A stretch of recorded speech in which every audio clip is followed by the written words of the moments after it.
জেলা, এই চট্টগ্রাম জেলায় না বাংলাদেশ অটো রিক্সা হালকা পরিবহন শ্রমিক ফেডারেশনের জেলার প্রতিনিধি যারা এখানে উপস্থিত আছেন, সভাপতি সেক্রেটারি মঞ্চে আসার জন্য বিশেষভাবে অনুরোধ জানানো যায়।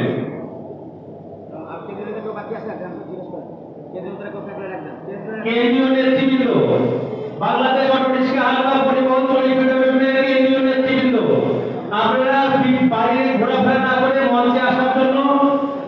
সংগ্রামী সাধারণ সম্পাদক বিশেষভাবে অনুরোধ জানানো যাইতেছে, অনুরোধ করছে আপনারা চলে আসুন। কেক কাটার জন্য নবম প্রতিষ্ঠা বার্ষিকী উপলক্ষে আজকের এই কেক বাংলাদেশ অটো রিক্সা হালকা পরিবহন শ্রমিক ফেডারেশনের সংগ্রামী সাধারণ সম্পাদক গোলাম ফারুক সাহেব আজকে এই কেক কাটে সভাপতি সেক্রেটারি